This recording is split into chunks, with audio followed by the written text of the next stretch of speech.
The alien ships arrived without warning. 500 massive warships dropped out of faster-than-light travel at the edge of Earth's solar system. Each ship was 3 times larger than anything humans had ever built. Their hulls gleamed with strange metals that seemed to absorb light. On every ship, weapons powerful enough to crack planets hummed with barely contained energy. Admiral Jiwan stood in the command center deep beneath Geneva, watching the displays with cold eyes. She had known this day would come. Humanity had been too loud, too proud, too visible. The galaxy had finally noticed them. The largest alien ship moved forward. It was called the Eternal Dominion, and it belonged to the Galactic Council. A holographic message appeared in every major city on Earth. The image showed a tall creature with blue-gray skin and 4 arms. Its eyes were black and cold. This was High Counselor Vexatheron, ruler of the council that controlled most of the known galaxy. His voice echoed across Earth in every language. The translation technology was perfect, but the contempt in his tone needed no translation. "Humans of Earth," Vexatheron said, "you are children playing with dangerous toys. You have spread to 12 star systems without permission. You have built weapons you do not understand. You have ignored the natural order of the galaxy." He gestured, and a map of human space appeared. "These colonies belong to the Council now. You will pay tribute of 60% of all resources. You will limit your population to 5 billion. You will surrender all military vessels. You will accept Council governors on Earth and all human worlds." The hologram zoomed to show the Council fleet. "You have 48 hours to accept these terms. If you refuse, we will demonstrate why 10,000 species have chosen to obey the Council. Choose wisely, humans. Choose survival." The message ended. Across Earth, people stared at empty air where the hologram had been. Fear spread like wildfire. The news channels exploded with panic. Some called for immediate surrender. Others demanded resistance. Most simply felt helpless. In Geneva, President Sujin called an emergency meeting. The leaders of every nation gathered in the secure chamber. Military commanders, scientists, and diplomats crowded around the table. The air was thick with tension. "We cannot fight them," said one general. "Their technology is centuries ahead of ours. One of those ships could destroy our entire fleet." "We cannot surrender," said another. "These terms mean the end of humanity as a free species." "We become slaves," Admiral Jiwan stood. She was a small woman, but when she spoke, everyone listened. "I have studied the Council for 3 years. Since we made first contact with the Villani traders, I have been preparing for this moment." She activated a display. "The Council has ruled for 12,000 years. They have conquered thousands of species, but they have grown soft. Their tactics have not changed in millennia. They expect everyone to surrender. They have forgotten how to fight a real war." "You're saying we can win?" President Sujin asked. "I am saying we can make them bleed," Jiwan replied. "We cannot match their technology, but we can match their will. And I believe our will is stronger." Director Mireille, head of Earth's Intelligence Division, spoke next. "We have assets they do not know about. Our colonies have been building ships in secret. We have weapons the Council considers too barbaric to use. We have been preparing," General Deho nodded. "Every major city has underground shelters. We have enough food and supplies to survive a year-long siege. The orbital defense platforms are ready. If they want Earth, they will have to come down and take it." The debate continued for hours. Some argued for negotiation, others for immediate attack. But slowly a consensus formed. Humanity would not kneel. The price of freedom might be terrible, but the cost of surrender was worse. President Sujin made the final decision. She would address the Council herself. 47 hours after the ultimatum, every screen on Earth showed President Sujin standing in the United Earth Government building. Behind her, the flags of every nation hung together. Her face was calm, but her eyes burned with determination. "High Counselor Vexatheron," she began, "you have made a mistake. You looked at humanity and saw children. You saw a young species that would bow to superior force. You were wrong. We are not children. We are survivors. For millions of years we fought to exist on a hostile world. We competed with beasts that could tear us apart. We survived ice ages and plagues and wars. We climbed from caves to the stars through sheer determination. You offer us slavery disguised as protection. You demand we surrender our freedom for survival. We refuse. Humanity does not trade freedom for safety. We never have. We never will." Her voice grew harder. "You say you will demonstrate your power. Then demonstrate it. Come to Earth. Try to take what you claim is yours. But understand this. Every meter you advance will cost you blood. Every city you attack will become a fortress. Every human you kill will strengthen our resolve. You have conquered 10,000 species. You will not conquer us. We will fight you in space. We will fight you in orbit. We will fight you on the ground. We will fight you until our last breath. And when you finally defeat us, if you can, you will look at the ruins and wonder if victory was worth the price. She leaned forward. You wanted our answer, counselor. Here it is. Humanity does not kneel. We stand, we fight, and we win. The transmission ended. Across Earth, people stood frozen. Then slowly they began to cheer. In military bases, soldiers prepared for war. In orbital stations, crews powered up weapons. In secret shipyards hidden in asteroid fields, engines roared to life. On the Eternal Dominion, Vex Theron stared at the empty screen. Around him, his advisors murmured in shock. In 12,000 years, no species had refused the ultimatum. They are insane, one advisor said. Admiral Kickstar, the Council's military commander, was not so sure. They are confident. Something about their response suggests preparation. I recommend caution. Caution? Vex Theron's face twisted with rage. They are primitives with delusions of strength. We will crush them. Order the fleet to advance. Target their orbital stations. Show them what defiance costs.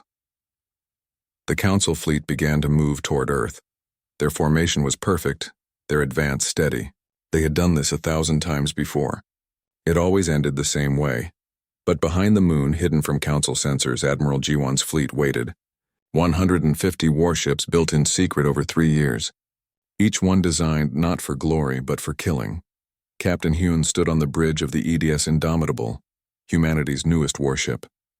He was young, only 32, but he had trained for this moment his entire career. His crew was ready. His weapons were hot. His orders were clear. Engage the enemy, inflict maximum damage, accept no surrender. He smiled grimly as the Council fleet approached. All ships, he transmitted. Prepare for battle. Remember, they expect us to run. We will show them what happens when humans stop running and start hunting. The Council fleet crossed into weapons range. Alarms blared on the Eternal Dominion. Sensors detected the human fleet emerging from behind the moon. The numbers shocked the Council commanders. There were far more human ships than intelligence had reported. Admiral Kickstar realized the truth too late. The humans had been hiding their strength. They had let the Council believe they were weak. It was a trap. All ships, defensive formation, he ordered, but the human fleet was already attacking. They did not advance in neat lines. They swarmed like wolves, attacking from multiple angles. Missiles filled space. Energy weapons blazed. The Battle of Terra had begun, and the galaxy would never be the same. The Council vanguard never saw it coming. Captain Hune's squadron appeared to flee toward the moon, engines blazing at full power. The Council ships pursued, eager for an easy victory. It was exactly what Hyun wanted. Now, he said calmly. From behind the lunar surface, 70 human warships erupted into space. They had been hiding in the moon's shadow, their power signatures masked by the natural radiation. The Council ships found themselves caught in a crossfire. Hyun's ship, the Indomitable, turned hard and opened fire. Missiles streaked toward the nearest Council cruiser. The alien ship's shields flickered as they absorbed the impact. But the missiles were just a distraction. Behind them came something the Council had never encountered: autonomous attack drones. Each drone was small and fast, packed with explosives. They swarmed the Council ship like angry insects. The shields could not stop them all. 20 drones slammed into the hull. The cruiser's armor cracked. Secondary explosions rippled along its spine. The ship began to drift, bleeding air and debris. All around Hyun, space erupted into chaos. Human ships moved in unpredictable patterns, refusing to follow traditional battle formations. They targeted weapon systems and engines, aiming to cripple rather than destroy. It was more efficient. A damaged ship pulled others out of the fight to rescue it. The Council fleet tried to reorganize. Admiral Kickstar barked orders from the Eternal Dominion, pulling his ships into defensive positions. But the humans adapted faster than he could react. They fought with a ferocity that shocked the Council crews. When a human ship took critical damage, instead of retreating, it would charge forward and ram the nearest Council vessel. Lieutenant Yoonji screamed through the battle in her fighter. She was 24 years old and had never seen real combat before today. Her hands shook on the controls, but her training held. She fired missiles at a Council destroyer, then dove under its return fire. Her fighter took a glancing hit. Warning lights blazed across her console. "Blue 7, you are leaking fuel," her squadron leader called. "Return to carrier." "Negative," Yunji replied. "I still have weapons. I can still fight." She targeted another Council ship and fired her last missiles. They struck home. She allowed herself a moment of grim satisfaction before her fighter's engine died. She drifted through the battlefield, watching the chaos around her, praying someone would pick her up before her oxygen ran out. The Indomitable pushed deeper into the Council formation. Hyun knew his ship could not survive this battle. The armor was already scarred by dozens of impacts. Half the crew was dead or wounded, but they had done terrible damage to the enemy. "Sir, Council heavy cruiser moving to intercept," his tactical officer reported. Hyun studied the display. The cruiser was massive, at least 5 times the Indomitable's size. Its weapons could tear his ship apart, but it was also damaged from earlier fighting. And Hyun had one advantage. He was willing to trade his ship for the enemy's. "All power to forward shields," he ordered. "All weapons target their bridge." Full speed ahead, the crew understood. They were going to ram. Some looked afraid. Others looked relieved.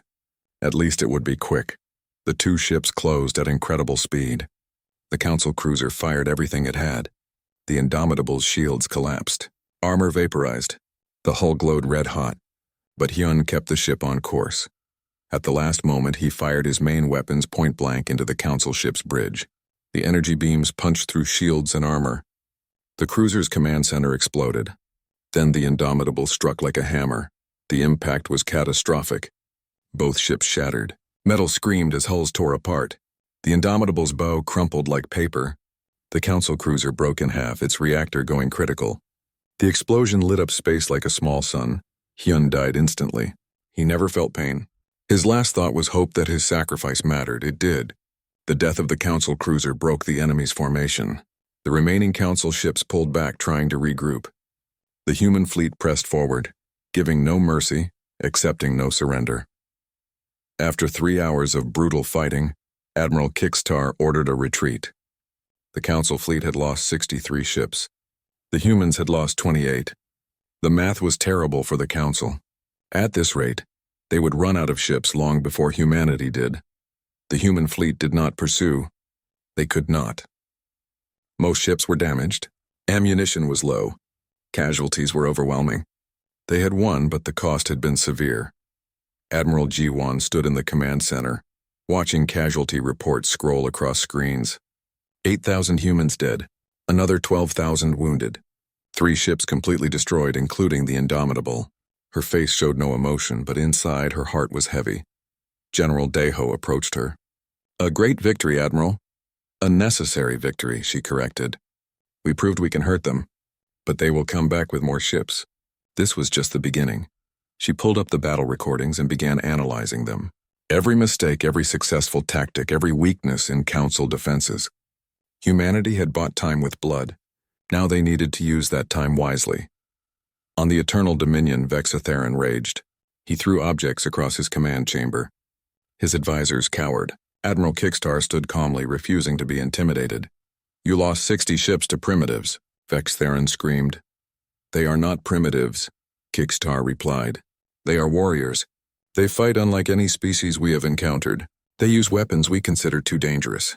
They sacrifice themselves willingly. They do not retreat. We need to reconsider our approach." "Reconsider?" Vexatheron's eyes bulged. "I will show them what the Council does to Defiance. I am ordering 3 more fleets to Earth. We will not stop until their planet is ash." Kickstar bowed stiffly. "As you command." But privately he worried. The humans had revealed capabilities the Council did not know they possessed.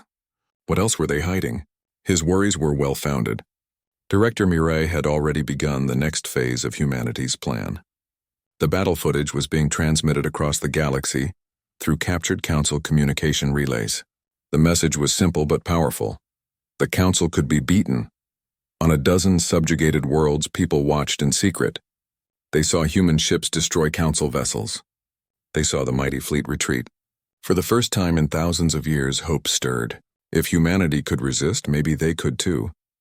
On the Villani homeworld, Ambassador Lyra watched the battle recordings with tears in her eyes.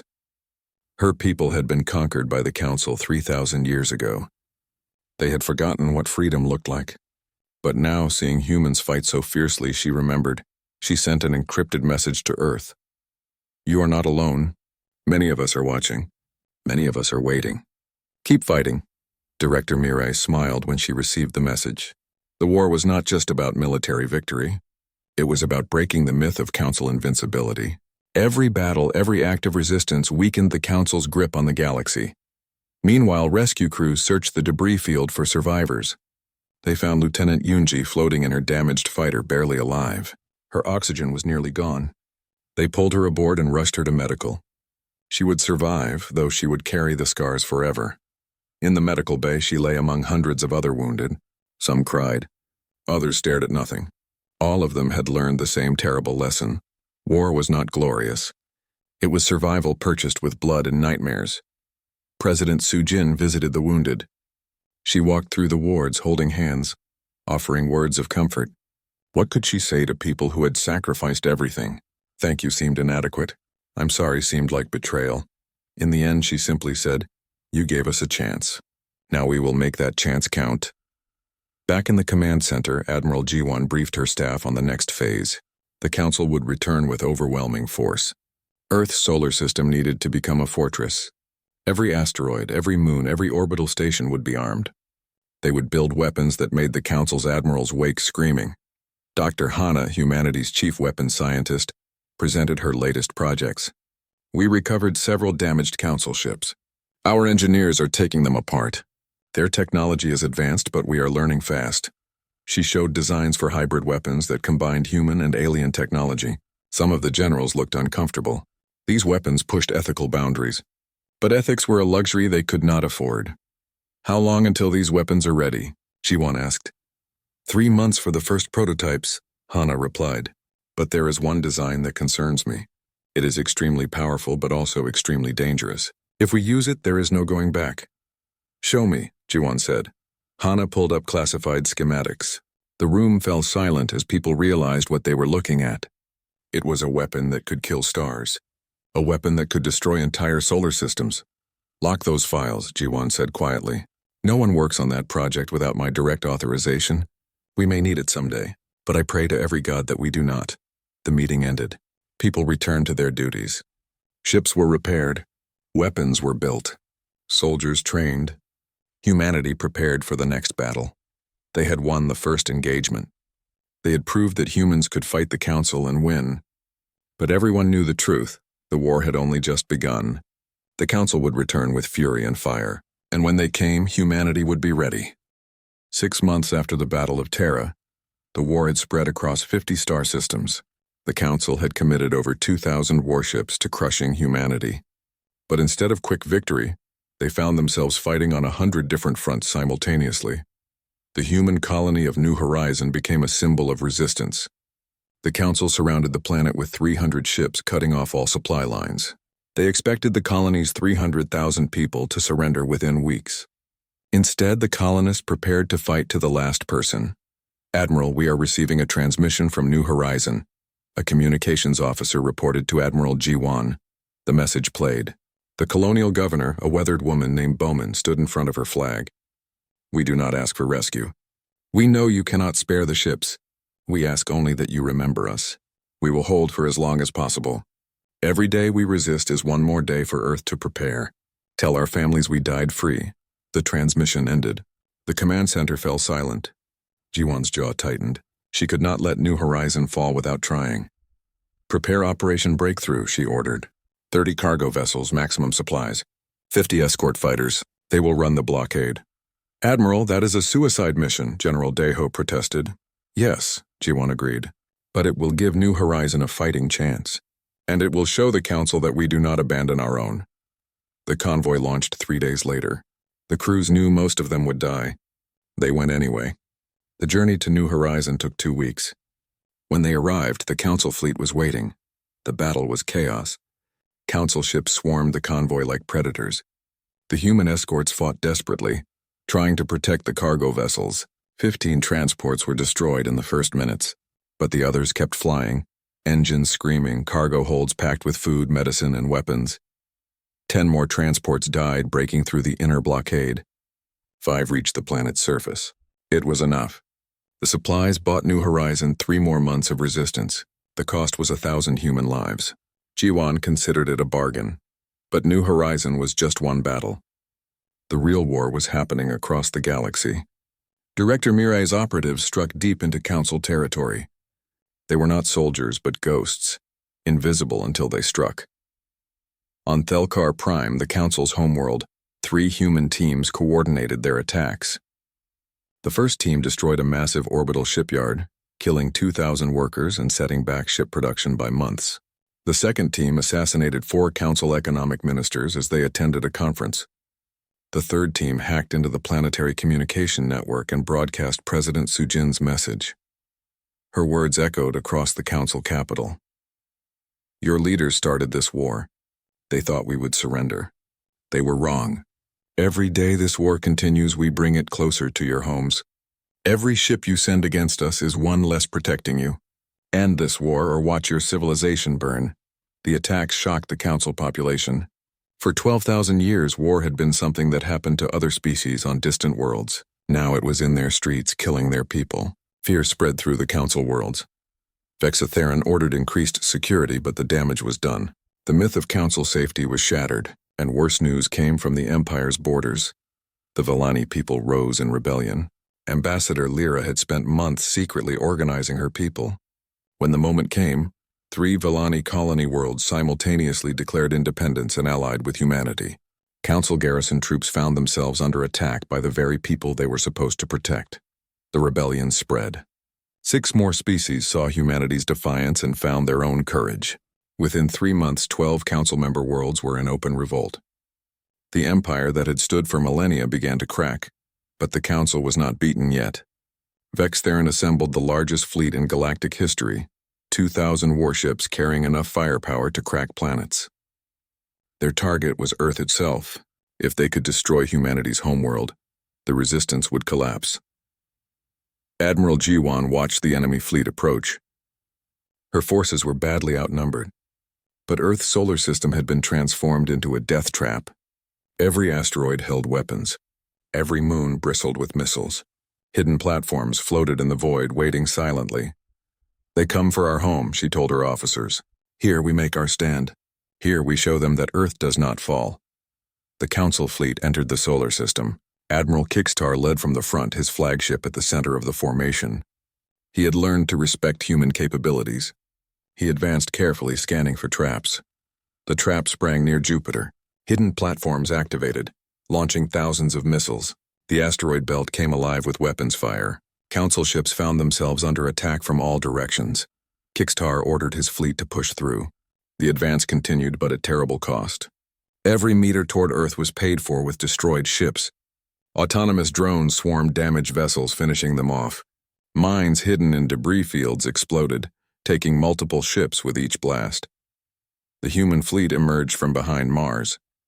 They were outnumbered 3-1, but they had home advantage. They knew every hiding spot, every ambush point, and they fought with desperate fury. Lieutenant Yunji, now a captain commanding her own squadron, led the fighter screen. Her hands no longer shook. 6 months of constant combat had burned away her fear, leaving only grim determination. She dove through enemy fire, her pilots following her lead. All wings target their capital ships, she ordered. Hit their engines. Slow them down. Her squadron struck like lightning. They lost 8 fighters in the first attack run, but crippled a Council battleship. It was a trade she would make every time. The battle raged for 3 days.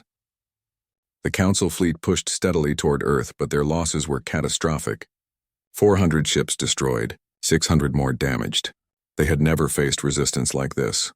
On Earth, General Deho prepared for the worst. Millions of civilians had evacuated to underground shelters.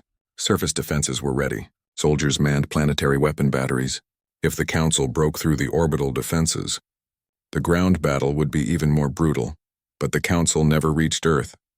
On the 3rd day, Admiral Kickstar made a decision that shocked both sides. He ordered a retreat.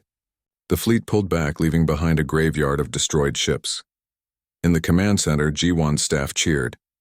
But she remained quiet, studying the battle data. The victory had cost them dearly. 60 human ships destroyed, thousands dead. The orbital defenses were depleted. If the Council came back immediately, Earth would fall. Why did they retreat? General Deho asked. Because Kickstar is smart, G1 replied. He realized that taking Earth would destroy his entire fleet. Even if he won, the Council would have nothing left to fight the rebellions. She was right. On the Eternal Dominion, Kickstar faced Vex Theron's rage.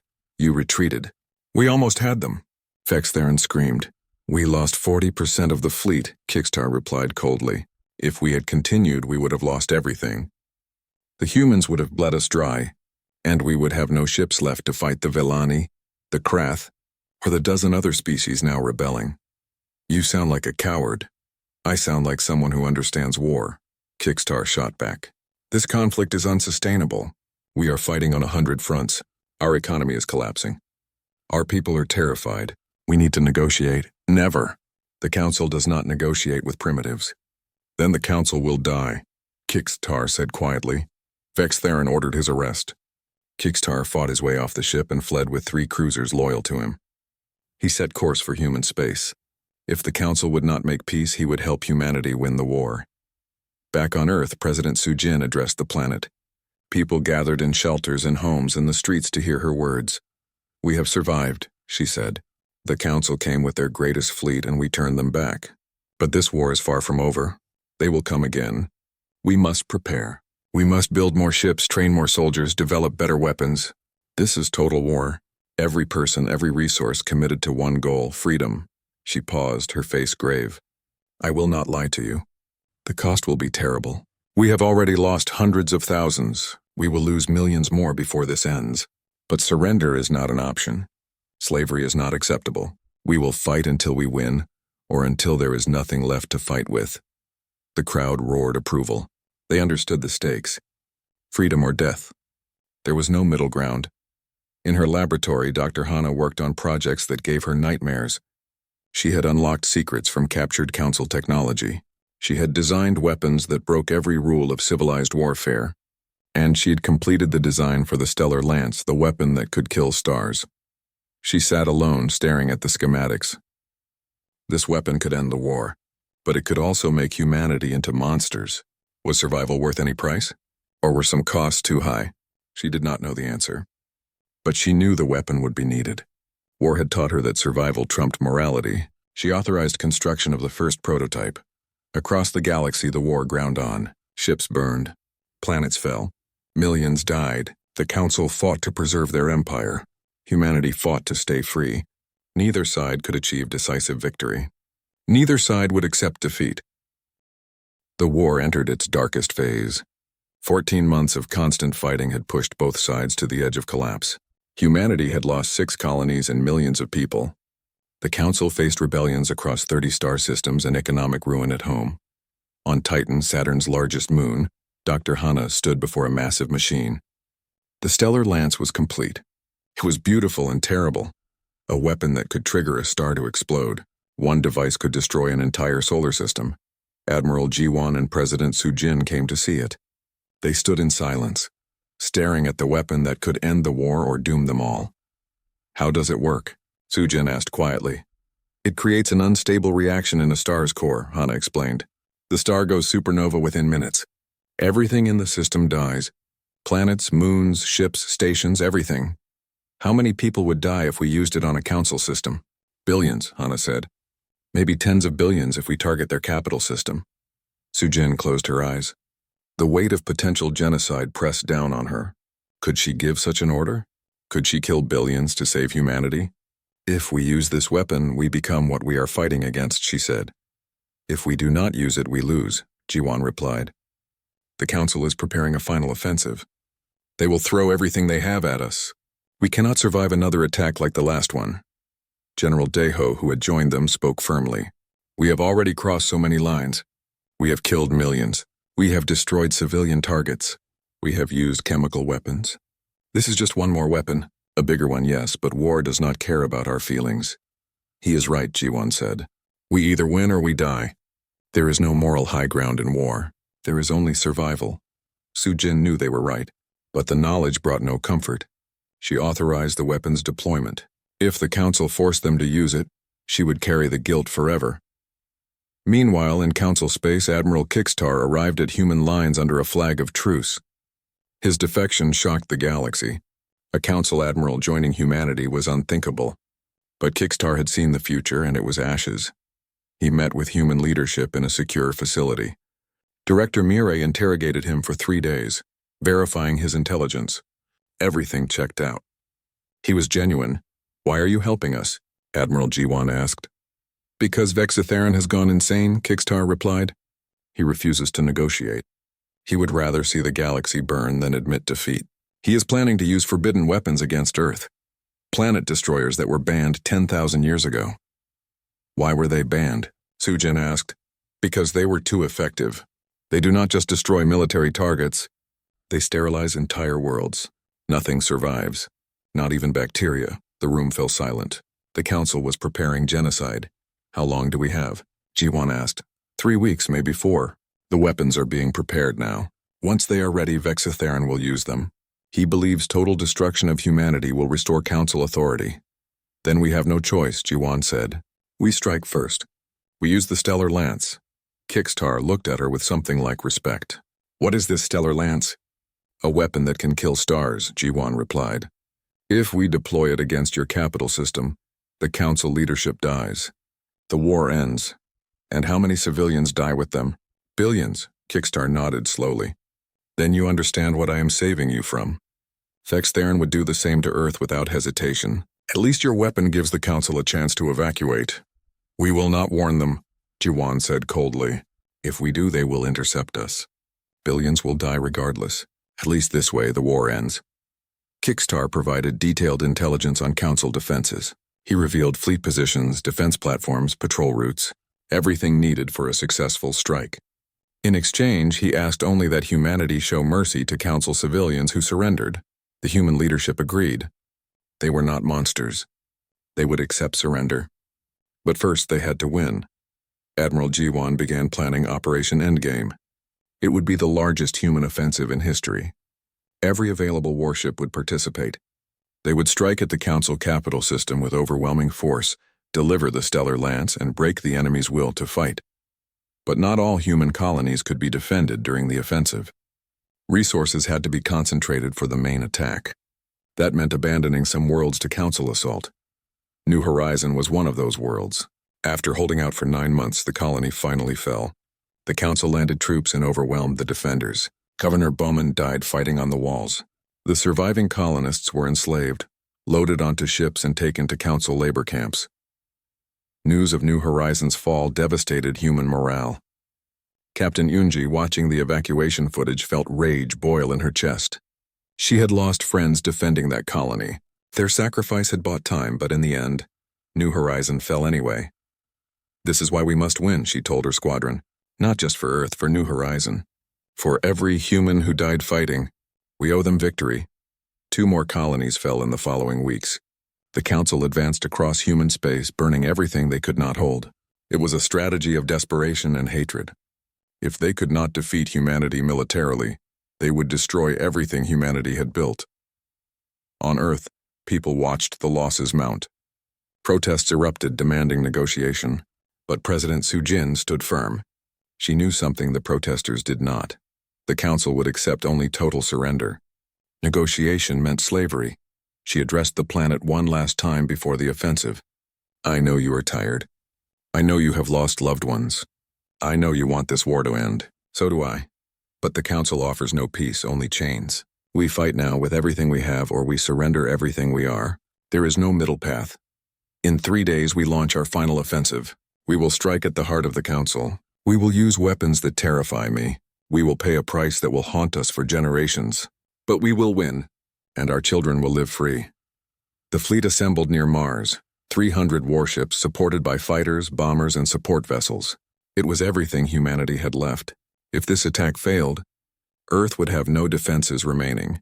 The Indomitable had been rebuilt and renamed Indomitable II. It would carry the Stellar Lance. The mission was simple: penetrate the Council capital system, Deliver the weapon to the star and activate it. Simple, but almost certainly fatal for the delivery crew. A young captain named Jinwoo volunteered to command the mission. He was only 26, but he had proven himself in a dozen battles. He understood the cost and accepted it. "I will get it done, Admiral," he promised Ji-won. "I know you will," she replied. "Come back if you can, but complete the mission no matter what." He saluted and left. Ji-won watched him go, knowing she had just sent him to his death. It was the burden of command. She would carry his memory and the memories of all who died for the rest of her life. The fleet departed on schedule.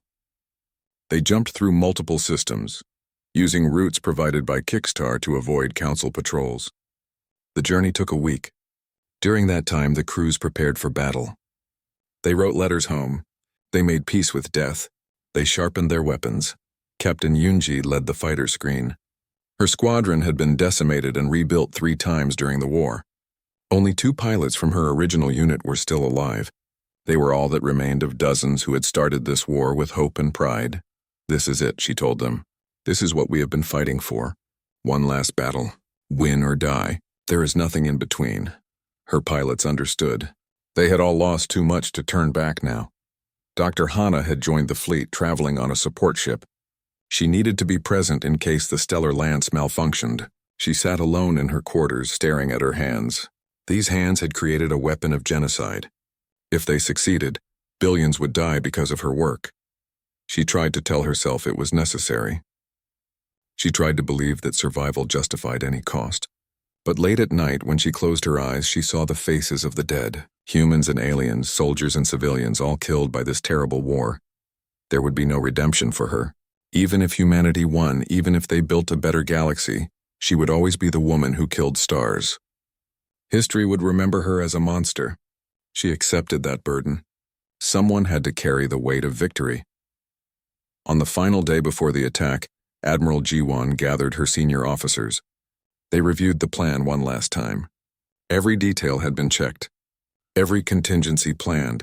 There was nothing more to do but execute. "You all know the odds," she told them. "Most of us will not survive. But our children will remember what we did here. We will end this war. We will secure humanity's future. That is worth any price." They saluted. No one spoke. Words were inadequate. The fleet jumped into the Council capital system. Alarms immediately blared across Council worlds. The largest human fleet ever assembled had appeared at their doorstep. Panic spread through the capital. Vex Theron, aboard his fortress station, watched in disbelief. The humans should have been defending their colonies. Instead, they had brought war to his home. "Activate all defenses," he screamed. "Every ship, every platform. Destroy them all." The Council defense fleet moved to intercept. 800 warships against 300 human vessels. The odds favored the Council. But they had not counted on human desperation. The final battle was about to begin. Part 5, the Battle of Thelkar Prime, was the largest space engagement in galactic history. 300 human ships against 800 Council vessels, fighting in orbit above the enemy's homeworld. The battle would decide the war. Admiral Ji-won divided her fleet into 3 groups. The first, led by Kickstar's defector ships, would draw away the Council defenders. The second would engage the main fleet in brutal close combat. The third, the smallest and fastest, would punch through to the star. Captain Jinwoo commanded that third group. 12 ships, including the Indomitable II with its deadly cargo. Their mission was simple: reach the star, deploy the stellar lance, and escape if possible. The battle began with shocking violence. Human ships swarmed the Council fleet, refusing to fight in formation. They darted between enemy vessels, targeting engines and weapons. Missiles filled space in such numbers that sensors could not track them all. Captain Yoonji led her fighters into the chaos. Her squadron's job was to clear a path for Jinwoo's strike group. They dove through enemy fire, destroying defensive platforms and drawing off interceptors. "All wings, follow me," she screamed into her radio. "Make them focus on us." Her fighters became targets for hundreds of Council weapons. They dodged and weaved, impossibly fast, drawing fire away from the strike group. But the casualties were terrible. One by one, her pilots died. She watched their icons blink out on her display, but they succeeded. The strike group broke through. Jinwoo pushed his engines to maximum, racing toward the star. Council ships pursued, firing everything they had. The Indomitable II's shields flickered and failed. Armor burned away. Engineering, how much longer? Jinwoo demanded. 2 minutes to weapon deployment range, sir. We do not have 2 minutes, his tactical officer reported. Council battleship closing fast. Direct hit will destroy us, Jinwoo made his decision. He ordered the other ships to break away. They would have a chance to escape. The Indomitable II would complete the mission alone. All hands abandon ship, he ordered. Get to the escape pods. Sir, we are not leaving you, his first officer protested. That is an order. I can fly this ship alone. Someone needs to tell Earth what happened here. Now go! The crew reluctantly evacuated. Jinwoo sat alone on the bridge, hands on the controls. The Council battleship closed in. Energy weapons tore into his hull. Systems failed one by one, but he kept flying, kept pushing forward. He reached deployment range. With failing systems, he launched the Stellar Lance. The weapon fell toward the star, protected by heavy shielding. It would take 15 minutes to reach the star's surface and activate. Jinwoo turned his dying ship toward the Council battleship. He armed his remaining missiles and charged. The two ships collided in a massive explosion. Jinwoo died instantly, along with 3,000 Council crew members. But the Stellar Lance continued its journey. Nothing could stop it now. In the command station orbiting the planet, Vex Theron watched his fleet being destroyed. The humans fought with insane ferocity. They rammed damaged ships into his vessels. They used suicide drones.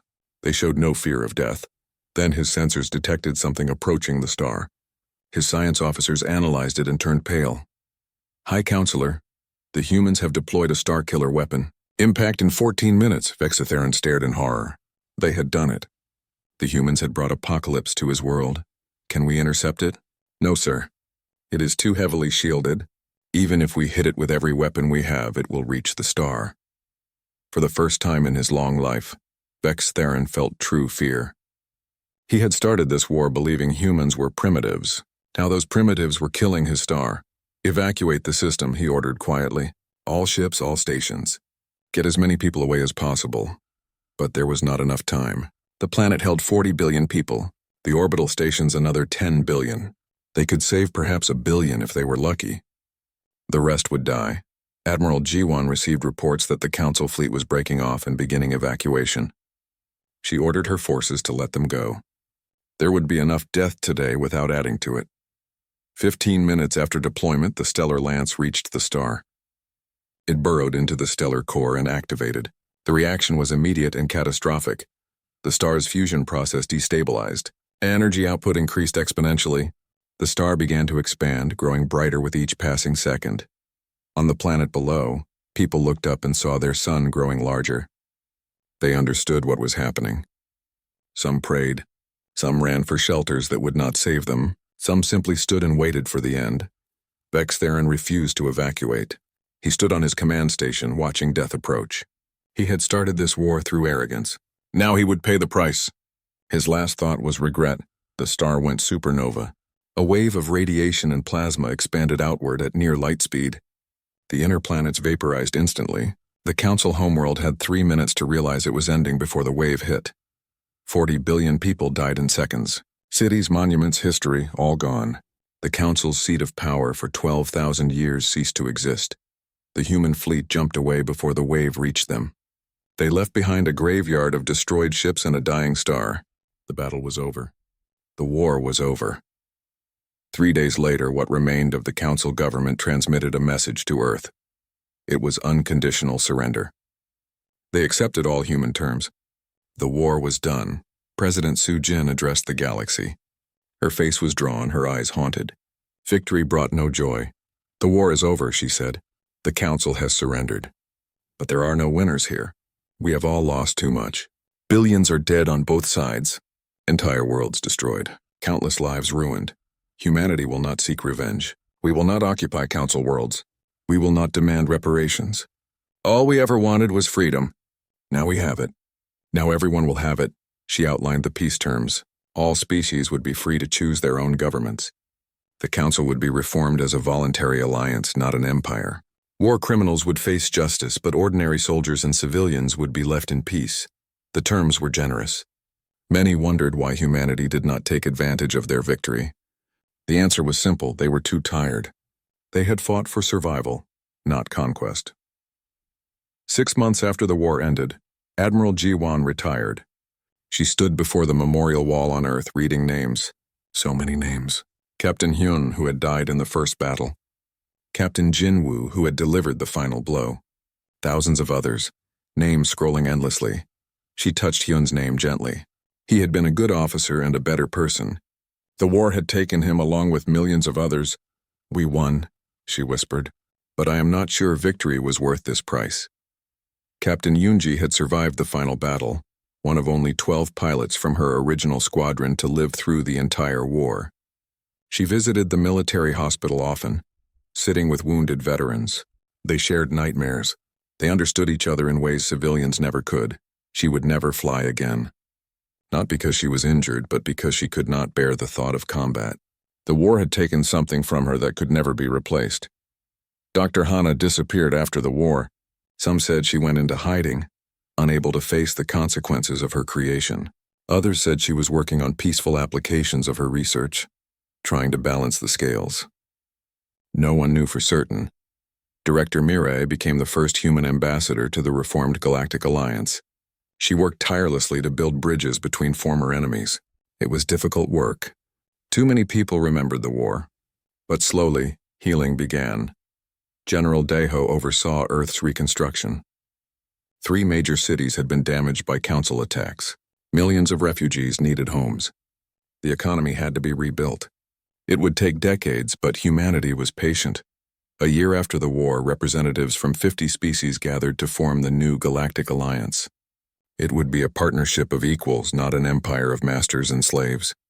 Ambassador Lyra proposed humanity as a founding member. They fought not for conquest but for freedom, she told the assembly. They showed us that even the mightiest empire can fall if its foundations are unjust. We should honor their sacrifice by building something better. The proposal passed. Humanity took its place among the galactic powers, no longer as primitives or conquerors, but as equals. Admiral Kickstar, who had defected to help humanity, became a bridge between species. He worked with both former council members and humans to establish the new order. Many on both sides hated him for his choices, but he believed the war had taught an important lesson. Pride and arrogance led only to destruction. President Soo-jin served one more term and then retired. She spent her final years writing a history of the war, trying to explain to future generations why they had fought and what they had lost. In her introduction, she wrote, "We did not want this war. We did not seek glory or territory. We wanted only to live free. When threatened with slavery, we chose to fight. The cost was terrible. Millions died. Worlds burned. We became capable of genocide. But we survived. And we ensured that never again would freedom be considered optional." The supernova that had been Thelkar Prime remained visible across the galaxy. It was a permanent reminder of the war's cost. Some called it humanity's shame. Others called it a warning. Never again would any species take human freedom for granted.